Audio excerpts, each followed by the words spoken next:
Hey, everyone. Thanks for joining us and being a part of our SAS community here today at Surviving Together. I'm Mac. I'm the leader of this motley group here. And today I'm going to be talking about grooming, specifically grooming of a child by a sexual predator. And the reason I'm specifying a child here is because I am going to do adult grooming as part of a separate video, just as I did a separate adult live. I think it's important to separate the two because although the basic steps and how the grooming occurs is the same, the context in which it happens is different. And I think it's important to give you some examples of adult grooming and what that looks like so that you'll be able to recognize it for yourself. And most people are familiar with the child grooming, or at least the general concept of grooming of a child. So what actually are we talking about when we talk about grooming? Well, grooming is the process by which a sexual predator gains the trust of the child and/or the family in order to start a secret sexual relationship. Now, keep in mind that although we're saying in order to start a sexual relationship, the ultimate goal of any sexual predator is control. This is not about sex. Sex is a secondary. Satisfying sexual urges is a secondary goal. It's a byproduct of being able to control that person. But control, first and foremost, is what their end goal is. And you'll see that's the last step here in the grooming process. So how does a predator groom? Well, if you watch other videos, if you've seen other people talk about this, they may not break it down exactly the same way I do. They may speak about the steps in a different order, there may be a different number of steps, but ultimately the information is going to be the same. I also want you to keep in mind that these two things, the grooming can happen, it can take a long time, it can take months, it can take years. It can take a very short period of time. It can happen in a day or a week, several weeks. So just because we're talking about this grooming process, don't automatically think that this is something very slow that's going to happen over a lengthy period of time. So if you, as say a parent, you're going to have plenty of opportunity to be able to notice this and stop it if it happens. It could happen very quickly. So that's why it's really important that you educate yourself and that you understand what goes into grooming a child. The second thing that I want you to note before we get into this is that just because I've broken this process down into these steps does not mean that these steps have to occur in this order or that they have to occur singularly. There may be jumping back and forth between them. There may be a couple of these steps that are happening simultaneously. So you'll see that interplay as I'm speaking about this process as well. This was just one way of being able to break it down to speak to different aspects of the grooming process. So where do they start? Well, first and foremost, they start with identifying their victim. Who do they want? And this is going to be based on a couple of different factors. One is going to be, what is their preference? Most child sexual predators have a preference of age, gender, perhaps race, some physical characteristics. Do they like blonde hair, blue eyes? Do they like long hair or short? Things of that nature. The other thing that it's going to involve is being able to pick out the person who's going to be the most easily manipulated. Because that's what all this is about. It's manipulation. Smoke and mirrors to be able to get to where they want to be. So they're going to be looking for the most vulnerable child. And what are some vulnerable, I can't even say that today. What are some vulnerable traits? Well, they're going to look for the kid who is alone, who maybe doesn't have very many friends, who just moved to the area, who is shy, who has low self-esteem. Maybe their parents are gone a lot. So there's going to be an opportunity to be able to get that child alone. That child may also need extra things because they don't have a support system. Okay. All of this is going to play into how vulnerable a child is. So if your child is confident, self-assured, has friends around them, very unlikely that they're going to be the target of a sexual predator. They're not easy pickings. And just like burglars are going to look for the easiest house to rob, sexual predators are going to look for the easiest person to be able to manipulate. So, number 2, the second step is going to be gaining access to that child and gaining trust of that child and their family. Actually, even more importantly, sometimes of the family, depending on who is within that family. And by family, I mean, who does the child live with, or who do they interact with on a daily basis? Okay, maybe that's grandma who lives next door as well. They want to ingratiate themselves into this family. They want their presence to be normalized. So, how do you do that? Well, they're going to try to become important to the child and to the family. And this is step 3. So as you can see, these 2 and 3 kind of go hand in hand.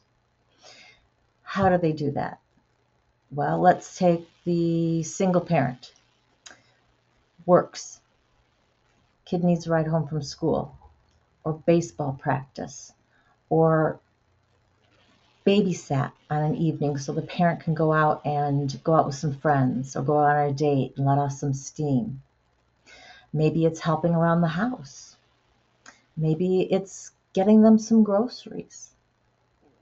So anything that is going to be a help to that family, so they are going to view that sexual predator as somebody who is kind, who is nice, someone who is going to become valuable, a valuable asset to that family. So that can be becoming important to the child, can be becoming important to the family. So doing things for the family. It is also becoming important to the child in doing specific things, filling needs or wants of that child. And that can be a physical need. So toys, money, something along those lines. It can also be filling emotional needs. Do they need love? Do they need friendship? Extra attention? They need to they need to feel like they're special. Maybe they've got 8 siblings and they're always being kind of left out of the group. They don't fit anywhere in there. Mom and dad don't have time for everybody. There's just too many of them and they work. So they become important to the child. And during this period of time, there's going to be, and this is a separate step that we'll talk about, normalizing sexuality. So I liken it at this stage really of just kind of testing some boundaries. Where is that child initially? How open are they to physical contact? So at this stage, we're going to talk about a hug or a hand on the shoulder, or maybe it's a hand on the knee. Maybe it's a hand on the thigh. So you'll see the boundaries being pushed back and pushed back and pushed back until you get to the point where the child does not have any boundaries. But initially, they're just going to be testing the waters, see where they're at, because it may be the case that although that child looks very shy and is docile, perhaps they have a strong sense of self inside, and their boundaries are rather rigid. And if that's the case, then it's going to be abandoned ship. Again, they want easy pickings. So the child who is not educated about predators, who is not educated about good touch, bad touch, what should and should not occur based on age appropriateness, explanations. It's those kids who don't have that information that are the most vulnerable. And if you've been watching any of my other videos, if you've been participating in any of my lives, you can hear me say over and over and over again, education, education, education is the key, because it is. The more the kids are educated, the more they know they can look out for this. It's, I won't say easy to spot grooming, but it does occur along a very particular pattern, a very identifiable pattern.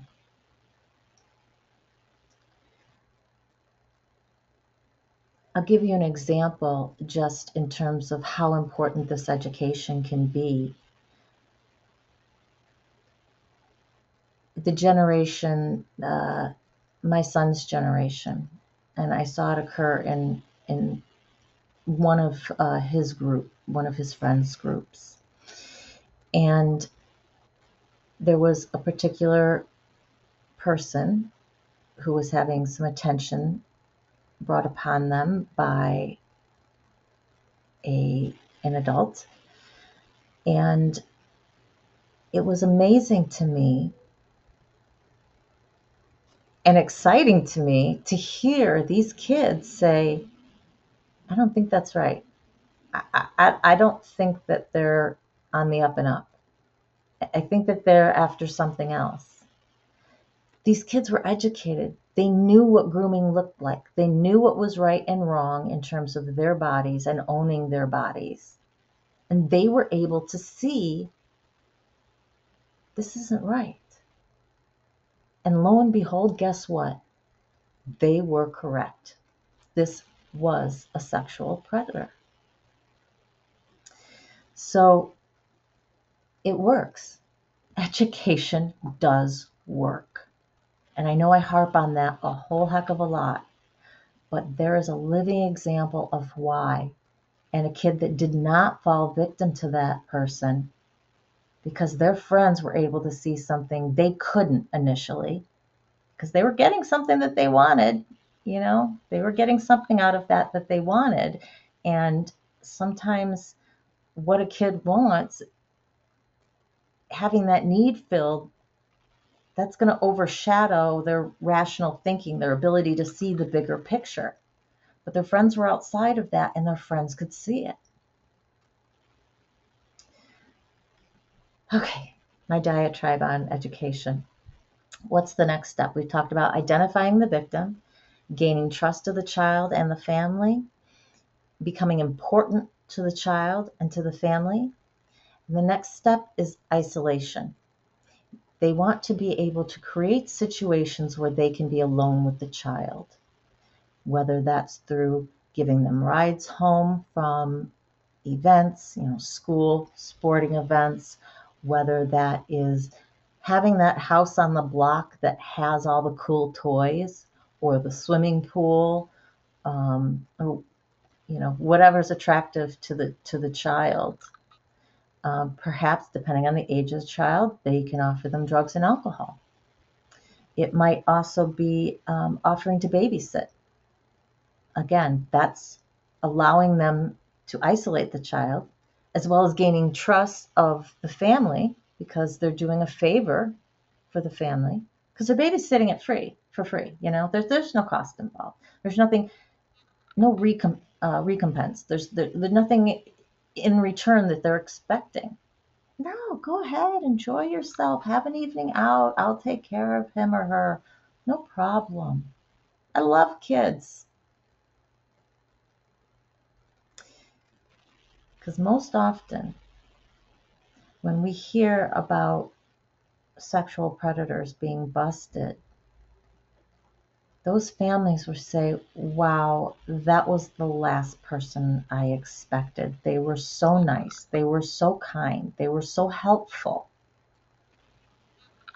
Yeah, there was a reason for that. There was something that they wanted. And this is how they get it. So, after isolation, what's our next step? Well, sexualizing the relationship. And as I said earlier, they're going to be testing the boundaries and really testing it kind of throughout. But in sexualizing the relationship, it's going to go to that next level. Now, whether this is a scenario where they're bathing with the child or bathing the child, whether it's changing in front of each other, whether it's perhaps showing them pornography, or especially for little children and for adolescents, playing off of their curiosity about what the body is all about. What is their body about, and what is an adult body about? What are the differences? What are the similarities? And just that natural curiosity when you're a younger child, just being interested and they're always curious about their world. And then as someone moves into adolescence, that preteen adolescence age, they're starting to get all those hormones. They're starting to develop. They're starting to wonder about sex, perhaps. And so they're curious as to what all this means. And so there's a curiosity on that level that they can play into as well. Secrecy then is going to become very important. They need to make sure that the child knows that this relationship is a secret, that what they do in private time is a secret. And how do they do that? Well, it's again manipulation, and it can be overt or it can be implied. Now, the most basic overt examples are where they're threatening them. They're threatening violence upon the kid's person, upon someone in their family, a pet, or even themselves. The perpetrator could be threatening harm to themselves. Please, you can't let this out. I'll kill myself if that happens. Playing upon the emotional aspect of it, of only you understand me. Only we get the specialness of our relationship. They won't understand it out there. And they might try and stop us from seeing each other and having our private time together. So you have to keep quiet about it. Or perhaps, and this is especially with a little bit older of a child, I'm saying like 10, 12 and up, only you get me. Only you understand me. At the younger level, it can be only I understand you. I get you. I understand what you need. Yeah, your parents, they just don't pay enough attention to you. Your siblings are mean. You're getting bullied at school. I get it. I understand it. I'm your friend. I'm here for you. But a little bit older, when they have a more understanding of the world, making them feel so special that only they, the child, understands them, the abuser. They get an adult. That makes them feel, pretty big, right? It's what every preteen and teen wants, right? To be older. And if you're telling them that only they get an adult, well, that's a pretty special thing emotionally.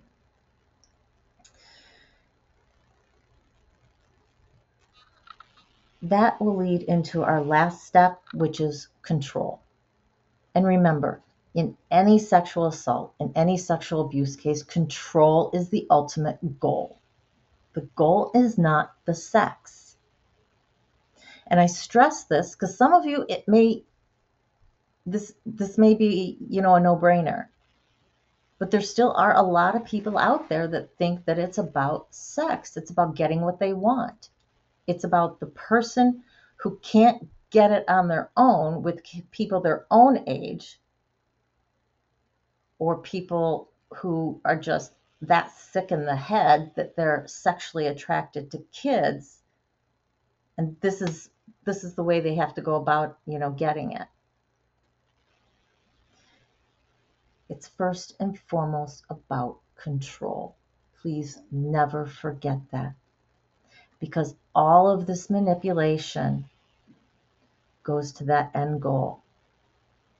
And by that end, they want to control that child both psychologically and physically. Physically being able to manipulate them into when they can have them alone, into maybe things that they're doing or not doing in regards to their family. They want to be so important to their family, they're controlling aspects of that family, right? The family just doesn't realize it. They've normalized their presence there so that nobody questions when they're around.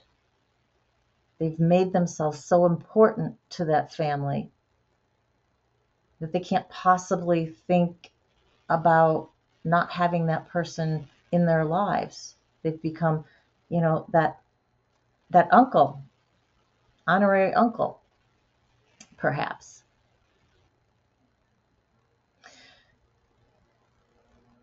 So once they've gotten control, it's just about being able to maintain that control. And at that point, they will do it through any means necessary.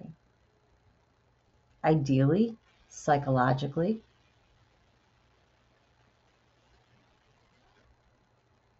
But the predator who feels that that relationship is at risk, either of being exposed or of that child pulling out of that relationship, they will